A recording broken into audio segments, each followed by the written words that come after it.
The cheese ball is one of the most infamous creatures out there. Over the past several years, people have started to catch on to cheese ball's devious acts throughout time. And in this video, Fuke Lerrier fanbase, we're going to be counting down the top 5 cheese ball creepypastas. The first creepypasta we will be telling is the story of Alex Mclean. We can only guess what happened to Alex from his point of view. But anyway guys, here is a dramatized version of the Alex Mclean incident.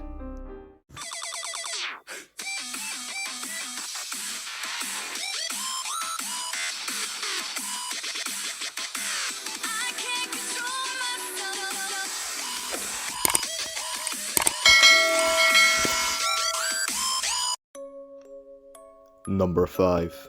The Cheese Ball Hotel. My name is Alex. I'm 34 and I'm a truck driver. I was driving late one night at around 11 o'clock. I started to become really tired. I knew from Google Maps that there was a motel not so far away. I'd have to stop for the night. I didn't want to, because I hate motels. They're always dirty and infested with bugs. But I had to. My head grew heavy and my sight grew dim. I had to stop for the night. As I pulled into the car park, I noticed it was one of those really run-down motels with a flickering light as a sign. I sighed and got my stuff and walked up to the front door. I went to go check in, and this elderly man on the heavier side was sleeping on his chair with his hat tipped down over his face, blocking my view of his face. I rang the bell, and he jolted awake. I asked to check in, and he rolled over his seat and grudged, as if he was in a bad mood. He went to go get me a pair of keys, and handed them to me, saying, "Room 308. As I took the keys out of his hands, he looked at me and said, "Stay away from it." I was really shaken up about this, but I just got my stuff, went to room 308. As I opened the door, this putrid smell smacked me in the face. I didn't think anything of it, and I threw my stuff on the ground, and I fell asleep as soon as my head hit the pillow. I don't remember what time I fell asleep at, but I do remember waking up to a horrible smell. That same putrid smell that smacked me in the face when I first got in the room. I grunted, and I checked my phone. It said 4 a.m. I put my phone back on my nightstand, and I tried falling back asleep. But it was that horrible smell. It smelled like a out-of-date cheeseburger or a dead rodent. After 15 minutes of tossing and turning around in my bed, I finally got up to investigate that smell. After investigating with checking under my bed and on the window shelf, I simply followed my nose, and it led me to the bathroom. Oh God, I wish I didn't go into that bathroom. I creaked open the door, and instead of smacking me in the face, that smell hit me like a monster truck. The bathroom was what you'd expect to be a trashy motel bathroom to be like. You know, the tiles are broken, there's hair and moss everywhere. But one strange thing about the bathroom was that the shower curtains were drawn open. That's where I felt and smelled the force of the smell. I knew whatever was behind that shower curtain was not good. I puffed a big deep breath, and slowly but surely, I drew the curtains open. I cautiously looked down and saw a box of Krispy Kreme donuts. I was about to check the shower's drain until I heard the bathroom door slam shut behind me. I was frozen like a statue until I heard a voice behind me saying, "You shouldn't have booked into this hotel, baby boy." My heart skipped a beat as I violently turned my body around to face the door. And there I saw him, standing in the doorway. It was the guy from reception earlier. I said, "What are you doing in here, sir?" he said. "Getting my Krispy Kreme donuts." He slowly brought his hands up to his forehead and drew his hand across his forehead as if he was unzipping it. It was really disturbing. As he unzipped it, a blue light shined out of his head. Then it came off like a suit, like a bodysuit. Then the bodysuit hit the floor, and it revealed to be this young boy. I looked at him and I said, "Who are you?" He looked me up and down and said, "Cheese ball." He ran up and snatched me up by the collar, pinning me against the wall. "Let me go! Get your hands off me!" I shouted. He brought me down to his level and said, "You may check out any time you like, but you may never leave."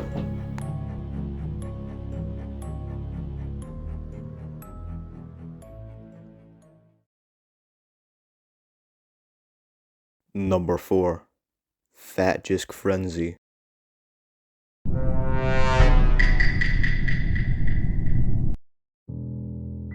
My name is Fat Jisk, and I'm a gamer. My favorite game to play is Among Us, especially when I'm the imposter. I usually play Among Us by myself, with random strangers online, but sometimes my best friend Tickle Timpson comes and plays with me. He's my only friend. We've known each other for a very long time. I would put all of my trust into Tickle Timpson.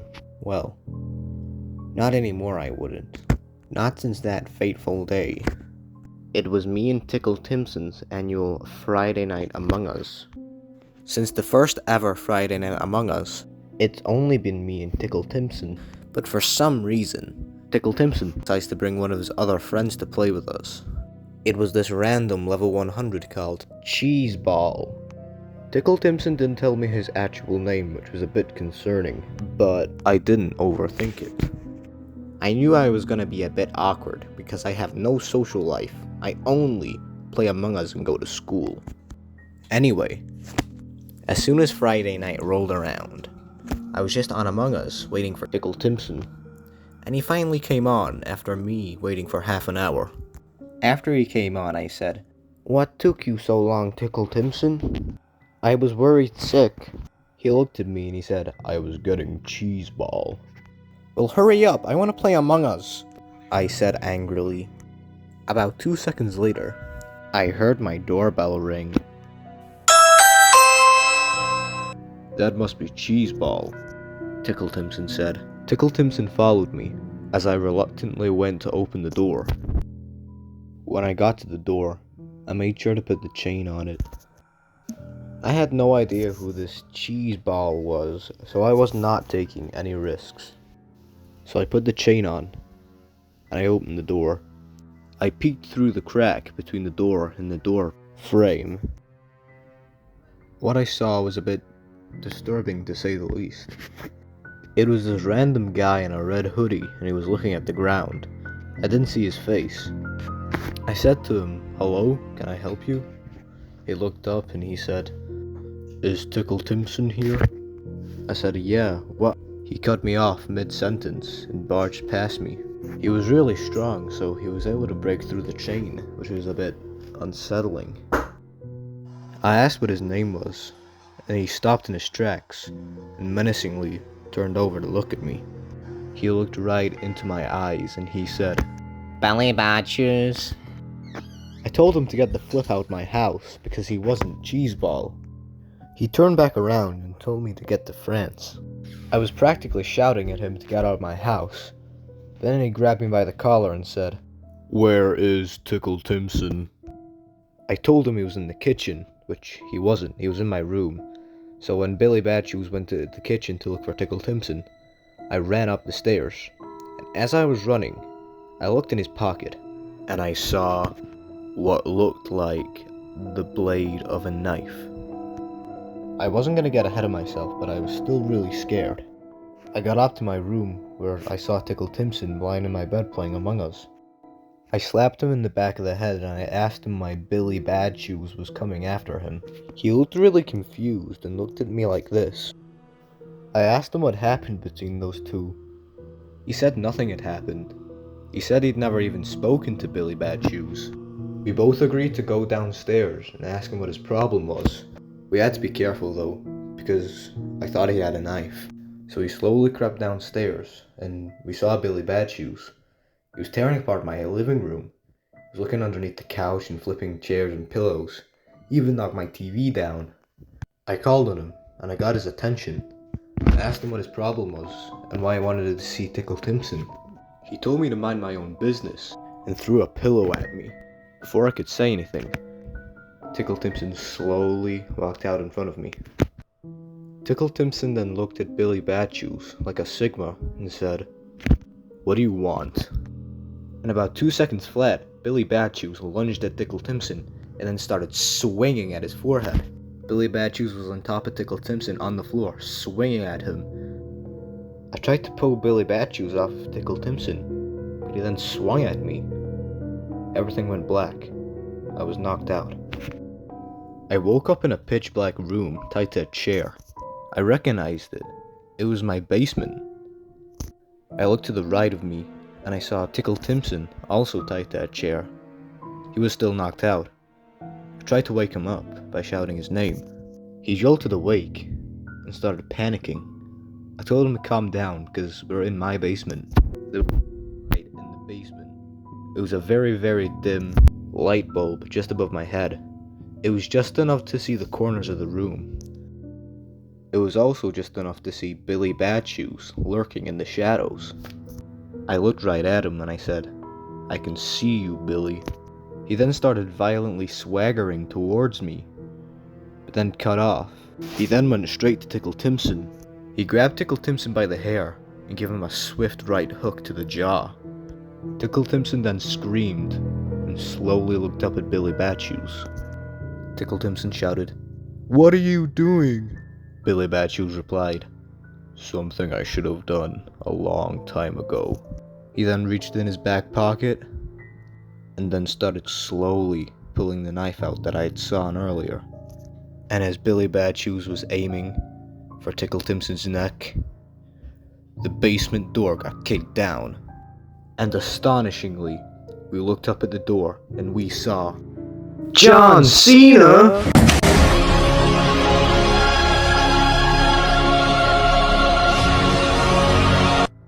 John Cena then came and fly-kicked Billy Bad Shoes into the wall. There's still a big dent in the wall to this day. And as Billy Bad Shoes was unconscious on the floor, he untied me and Tickle Timpson. He told Tickle Timpson to go get a bucket of water. I then helped him tie up Billy Bad Shoes. And once we tied him up, Tickle Timpson then came back with a bucket of ice-cold water. We all held the bucket of water, and on the count of 3, we all said, 1, 2, 3. Then Billy Bad Shoes jolted awake. He was looking at the ground as if he was tired.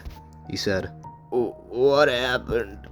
"You know what happened. Don't act stupid," said Tickle Timpson. John Cena then stepped in and said, "Now let's see who you really are." We took off his mask and... Cheez Ball? Yeah, Cheez Ball. Cheez Ball gets some sort of super strength and then breaks through the chains. He jumps up and then he rugby tackles John Cena.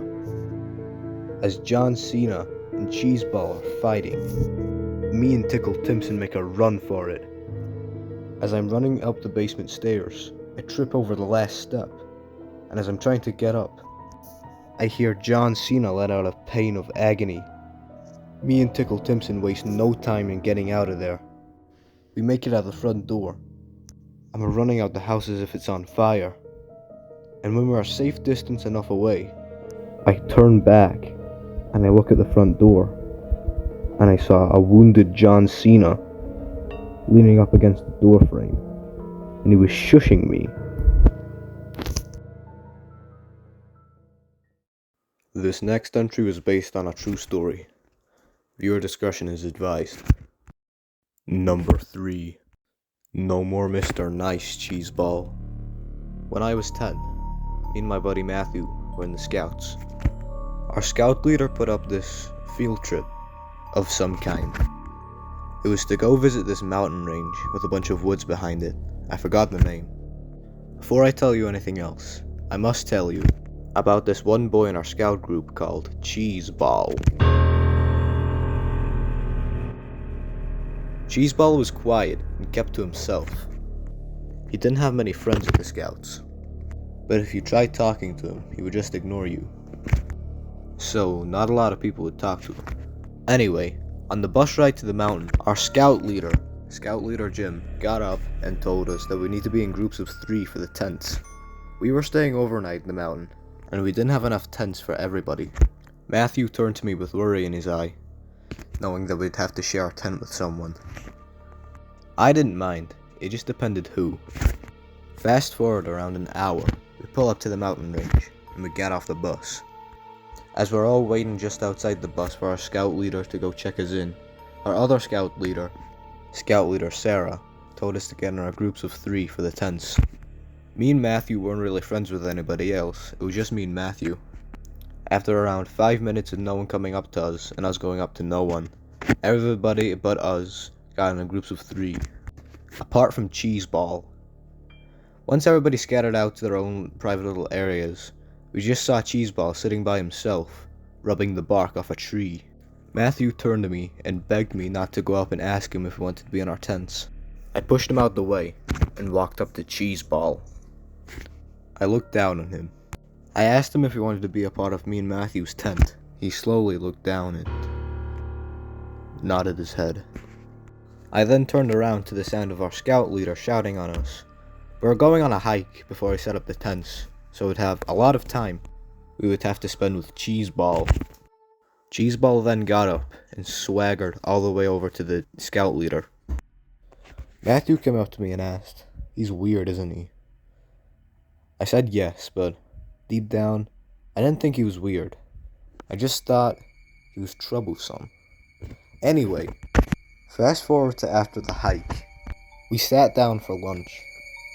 Now, me and Sam went and sat next to each other, but then Cheez came and sat right in between us. We're obviously annoyed and told him to move, but he didn't listen. So, anyway, once everybody brought out their lunch, Cheez reached into his bag and pulled out a large packet of Tesco cheese balls. That must be why they call him Cheez, I thought to myself. Not even 2 minutes later, Biff the bully stood up and shouted, "Hey everybody, Cheez eating cheese balls!" Everybody started laughing. I turned to Cheez. He was looking at the floor, tightly gripping his packet of cheese balls, shaking. I tapped him on the shoulder and said, "Don't listen to them, Cheez. They're not worth it." He turned to me and said, "Get to flip." I was taken aback, but I just put my lunch away and walked over to the campsite. It was getting dark anyway. They had laid out our tents for us to build, so me and Matthew started to build it. Cheez was still sitting over at the table, eating his cheese balls, but he wasn't even helping. As soon as me and Matthew finished the tent, ironically, Cheez had then just finished his cheese balls. Me and Matthew were obviously very annoyed, but we didn't bother shouting or arguing with him. It was pitch black, so our scout leaders lit a fire and put some logs and chairs around it. Everybody was called over to sit around the campfire. After eating some marshmallows and s'mores and singing some songs, our scout leader took the register. Everybody was here, except Cheez and Biff the bully. Everybody expected the worst. So, all the staff started to panic. So, we all grabbed a flashlight and scoped out the campsite looking for Cheez and Biff the bully. Our scout leader pulled me and Matthew aside asking where Cheez was. We said we had no idea because the last time we saw him, he was eating cheese balls at the bench. Obviously, they thought me and Matthew had done something to him. Obviously, because Matthew hated him, he was the biggest suspect. They kept accusing Matthew of doing something to Cheezeball. I was his only alibi, but I was also sort of a suspect. It didn't matter though. They still put both me and Matthew under strict supervision. They did this by putting me and Matthew in a shed and then locked it. Our only light source was the light from our flashlights. So while everybody else was looking about for Cheezeball and Biff the Bully, me and Matthew were stuck in the shed together, not doing anything. We started looking around the room for stuff to entertain ourselves with. There was a really run down and beat up couch in the shed for some reason. I don't know why. I sat on it, and it felt really bumpy. Usually I wouldn't think much of it, but it was just so uncomfortable. I got up, and I pulled the couch back. Behind it was a tarp. A blue tarp, and it was covering something bumpy. Me and Matthew looked at each other with fear in our eyes. We both bent down and slowly lifted up the tarp. I didn't immediately look under the tarp when I pulled it up, but Matthew did. He immediately dropped the tarp and started screaming. I asked him what was wrong. He said, "Look." He lifted up the tarp and it was the lifeless body of Biff the Bully. We both started screaming, but then we saw a note on him. It was a post-it note on his chest. Me not wanting to touch a dead body, I got a pair of tweezers I found on the desk. I went and picked up the post-it note. I read it, and it said, "No more Mr. Nice Cheezeball." Right after that, our scout leader unlocked the door and swung it open, asking what was wrong. Probably from the terrified screams of me and Matthew, he looked down and saw Biff the Bully. He wasn't screaming like me and Matthew. It was like a 1,000-yard stare, right into his soul. I handed him the post-it note saying this was on his chest. He got us both out and called the police. The police were there right away and made it a crime scene. He interviewed me and Matthew and told him what happened. We gave him the post-it note that we found on his chest. Cheezeball was still missing. We don't know where he was. That same night, we got in the bus and we left. Even though there was a post-it note saying that no more Mr. Nice Cheezeball, it wasn't enough evidence that it actually was Cheezeball. Because Cheezeball wasn't his actual name. Nobody ever knew his name. So Biff the Bully's death was deemed a suicide. But me, Matthew, and Scout Leader Jim knew what we saw.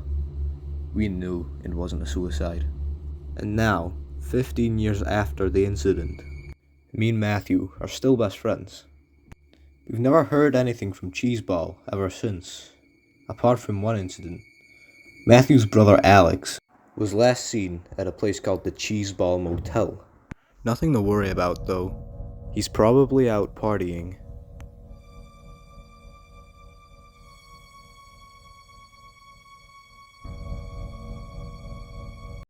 Number 2. Tickle Timpson Incorporated. I knew when I got a call about a Cheezeball, I wasn't in for a surprise. We had been trying to locate and track down this Cheezeball for a while now. Ever since he killed my nephew, I've been determined to find him. I was called to the front desk, where I saw 2 young boys, leaning on the table, out of breath. I tried speaking to them, but they were panting, and they were shouting, trying to speak on top of each other.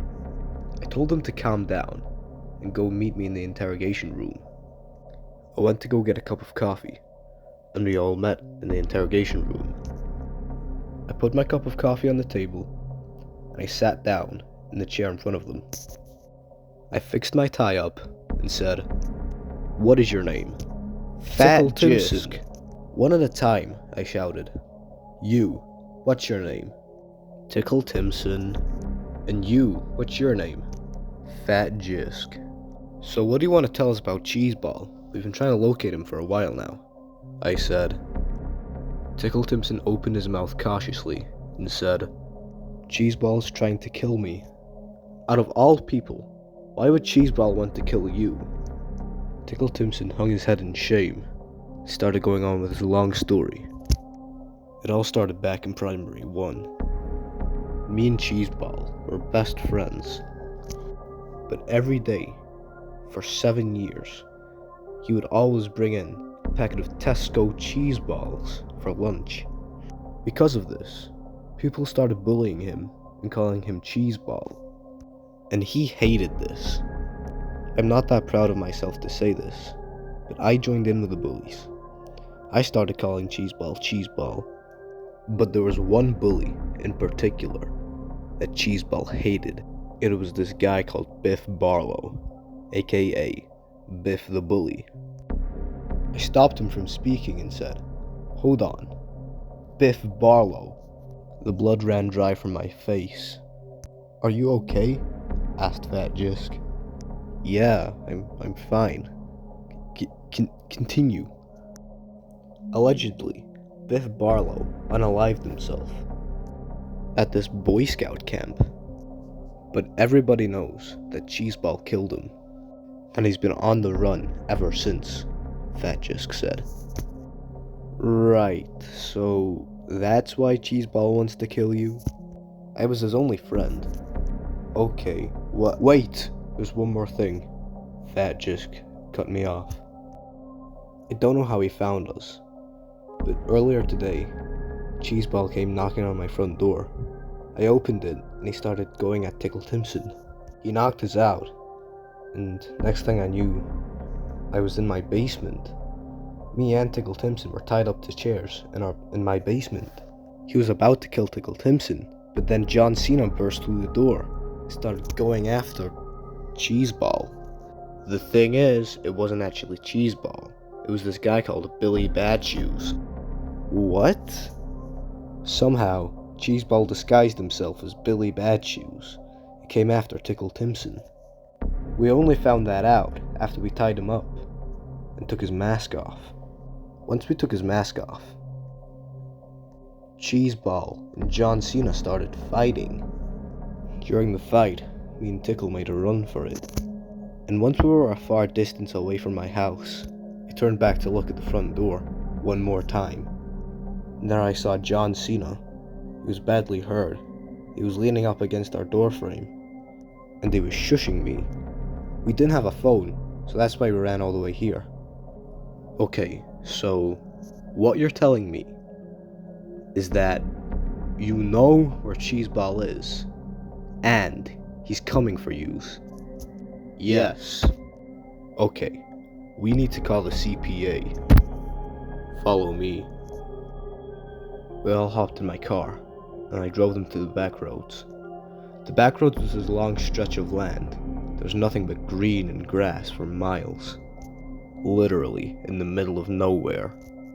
After hours of driving, I finally took a left turn into these woods with very, very tall trees. After driving in the woods for a bit, we came up to this checkpoint with an armed guard standing beside it. I rolled my window down and he asked for my identification. I gave him my card and he let us through. A doorway of some sort opened up in the ground. I drove down to this parking lot and I went in my car space.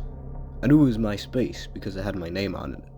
I turned to Tickle Timpson and Fat Jisk and said, "Welcome to the CPA.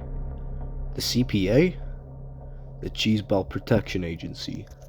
Follow me." We walked under this boardwalk with a sign that had the letters CPA on it. Once we got inside, it was a big science lab facility type thing. It had a bunch of scientists and armed guards walking about, but I was looking for one scientist, Dr. Rohan. Dr. Rohan was the one who started the CPA, so I'm sure he would love to hear the news about Tickle Timpson. I went to go ask the lady at the front desk where Dr. Rohan was. She told me Dr. Rohan was expecting me, and would appreciate it if I went and sat in the waiting room. Not even 2 seconds later, the door swang open. I turned round, and it was Dr. Rohan. "Good evening, Dr. Rohan. How are you?" I'm fine, Mark. How are you? Now where's this Tickle Timpson character you were blabbing about? He's over here. Hey, Tickle Timpson. come and meet Dr. Rohan. Are you Tickle Timpson? Yes. Follow me. And who's your friend? Fat Jisk. He can come as well. We all followed Dr. Rohan, and he took us to this room with a table in it, with at least 4 chairs surrounding it. We all sat down. They asked us all, have you all noticed how Cheez can turn himself into different people? Yes. We want to know the science behind that. And we want to capture Cheez put him in jail. He stood up, put a big piece of paper on the table, and said, here's the plan. To try and lure Cheez into the facility, we have to let him know somehow that Tickle Timpson is here. How are we gonna do that? Asked Fat Jisk. We're gonna make a business, and Tickle Timpson's gonna be the CEO of it. Dr. Rohan winked after he said that. And what's the business gonna be called? It's gonna be called Tickle Timpson Incorporated. If we make a fake company called Tickle Timpson Incorporated and build a construction site just outside of the facility, we will finally be able to capture Cheez But it's gonna be hard, because you know what he's like, disguising himself as people. Currently we have no idea how Cheez has his powers, but if you act suspicious in any way, or you give off the scent of a Cheez the alarm will sound, and you will be taken in for questioning. Does that sound good? Yeah, that sounds fine. By the way, Chief, I never caught your name. My name? My name's Mark. Mark who? Mark Barlow. After I told him my name, the alarm went off. We heard loud footsteps and screaming.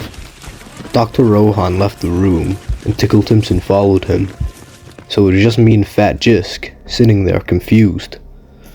I had no idea what was going down in the facility tonight, but I certainly did not want a part of it.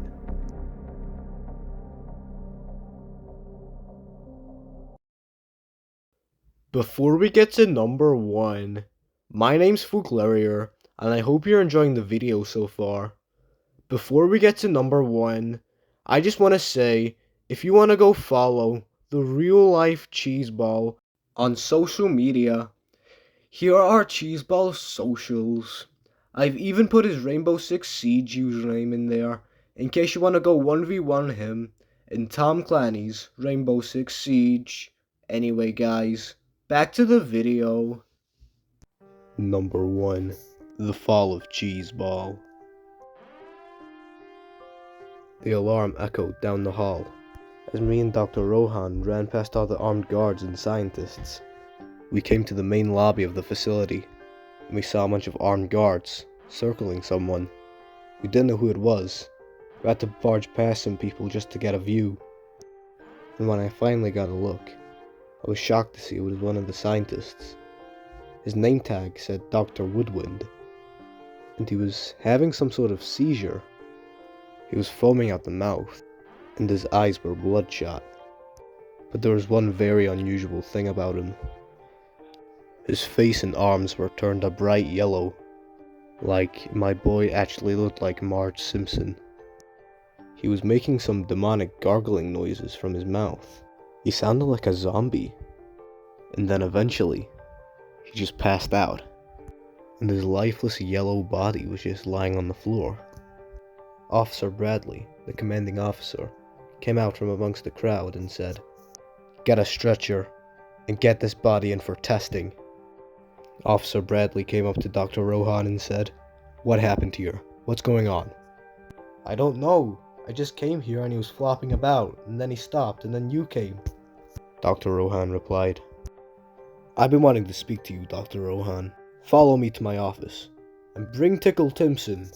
Me and Dr. Rohan looked at each other, and followed Officer Bradley to his office. Once we got there, Officer Bradley slammed the door shut, and started shouting at me and Dr. Rohan. "What were you thinking, Dr. Rohan?" What are you talking about? Tickle Timpson Incorporated? Do you think Cheezeball's that stupid? A 5-year-old would come up with that. But nothing.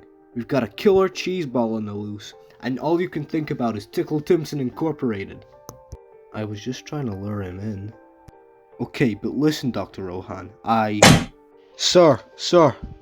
A very distressed scientist kicked the door open. It's important, sir. What is it? The patient was talking. The patient was talking? Yeah, come look. Officer Bradley ran out the room. Me and Dr. Rohan followed him. When we got down to the science lab, the body was covered up in a blue tarp. Bradley cautiously removed the tarp from his head, and we saw the lifeless, cold body of the poor scientist, Dr. Woodwind. What was he saying? Asked Dr. Bradley. An officer called Dr. Croyd stepped out and said, For the past 3 minutes, all he was ever saying was, death, fire, and midnight. He repeated that 9 times. I gave him some anesthesia, and then he said, Kill Tickle Timpson. Then the blood ran cold from his body, and he died. Then he closed his eyes and you guys came down. What do you think this means? Said Dr. Rohan. I saw the fear in Officer Bradley's eyes. I think he's coming here at midnight. What? Not for the facility, no. He wants Tickle Timpson. I was scared shitless to say the least. Officer Bradley put his hands on my shoulder and said, Tickle, we need to get you out of here. Wait, said Dr. Croyd.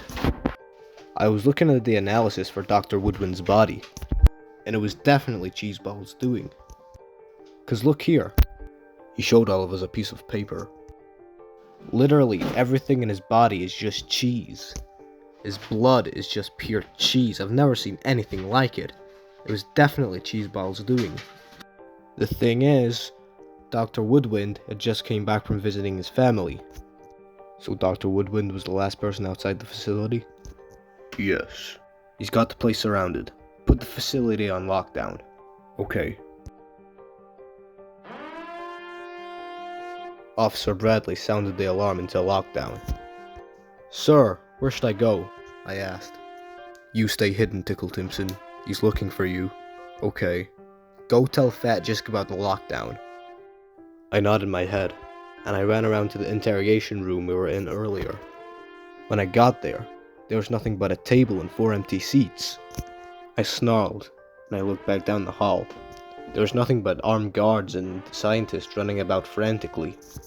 It would be like finding a needle in a haystack, trying to find Fat Jisk in all this chaos.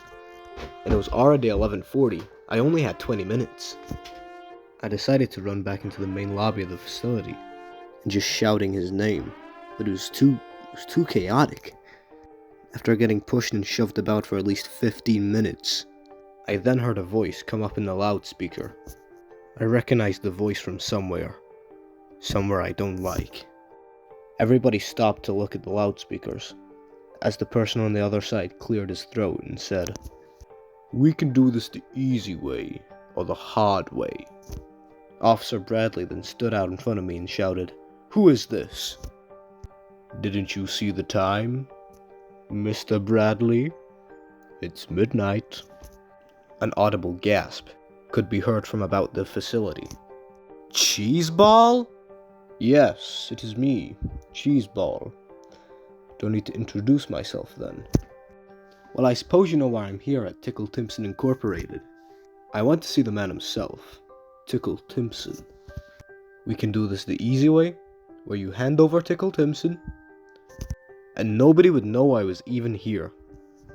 Or we could do this the hard way. Officer Bradley stood up and said, Oh yeah? What's the hard way? I'll send my little clan called the Smiely Clan to ransack your facility, Officer Bradley. And this fellow gets it. Who is he? Asked Officer Bradley. Sorry, what was your name? His name is Fat Jisk. You leave Fat Jisk alone. Okay, Mr. Bradley. It's your choice.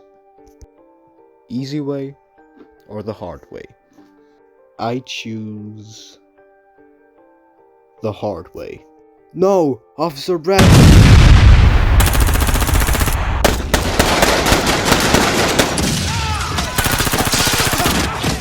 Officer Bradley! What were you thinking? What are you doing, Tickle Timpson? Get into shelter! You're supposed to be hiding! I ran away as fast as I could from all the conflict. I went to go hide in one of the showers at the living quarters. I made sure all the shower curtains were drawn over, so my shower cubicle didn't look suspicious. I could hear the muffled of sound, gunfire, and men screaming. And then I heard the door slowly swing open. I know you're in there, Tickle Timpson. Come on. Come outside and play with your best buddy, Cheez Ball. He was walking around the room, taunting me, but as soon as he turned his back on me, I punched right through my shower curtain and right into the back of his head. He yelled out in agony, and then I tried running for the door, but two of his guards stopped me. "Hold him down," he shouted. The two guards were very strong, and their grip was very tight on me. Cheez Ball picked himself back up and said, "Well, well, well. Look what the cat dragged in. As if it isn't my old nemesis, Tickle Timpson." "Cheez Ball, since when did you have guards?" "You don't want to know that, Tickle Timpson." A smirk slowly drew across his face. "You do know what happens next, Tickle Timpson." "What?" "I'm going to kill you, Tickle Timpson." "Listen to yourself, Cheez Ball. You're overreacting." "I'm overreacting? Excuse me. You're the one who got a whole facility to try track me down. All I had was the Smiely clan. What was your big revenge plan, anyway? To kill me just because I patched you for Biff? You were my only friend, Tickle Timpson. I loved you like a brother." "Cheez Ball, think about all the innocent people you killed. Alex, Dr. Woodwind, Billy Badshoes." "Billy Badshoes was not innocent. Billy Badshoes was a killer. And how does that make you any better than Billy Badshoes?" Your silence is deafening, Cheez Ball. Out of nowhere, this random guy came in the room, saying, "Cheez Ball, is he dead yet?" "No, Reilly." "There he is! Cheez Ball, he's right there! Let me get him." "No, Reilly, don't." "I'm sorry, Cheez Ball, but I have to do this. It's time to say sayonara, Tickle Timpson." Everything goes into slow motion, and Reilly takes the lucky shot right to my head.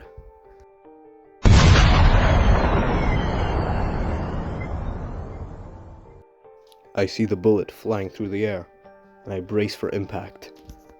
But out of nowhere, Cheez Ball jumps in front of me in slow motion like,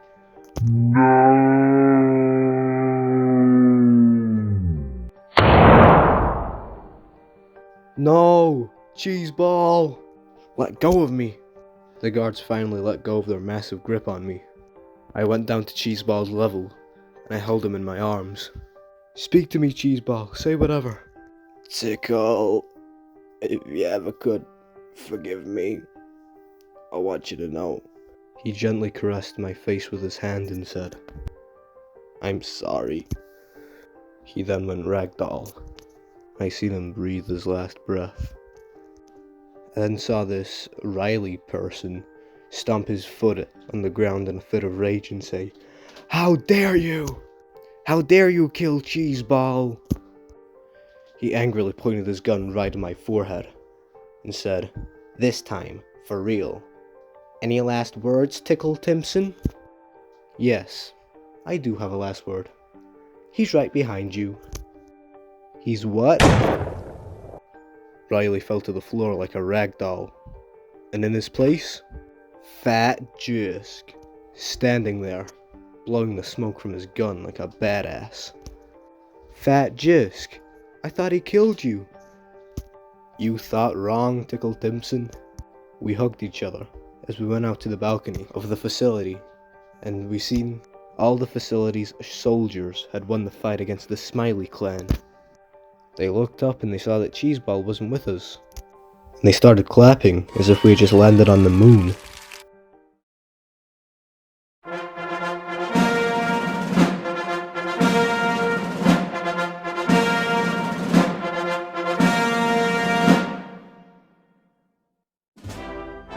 It gives me great pleasure, as the 43rd President of the United States, me Barack Obama, to award these two young boys as national heroes for hunting down and killing the worst cheeseball this country has ever seen. I give the awards to Fat Jisk and Tickle Timpson for showing great bravery in taking down the Smiely clan and eliminating Cheeseball. I officially award these two young boys to be national heroes. And that right there, Fuke Lerrier fanbase, was the top 5 Cheeseball creepypastas.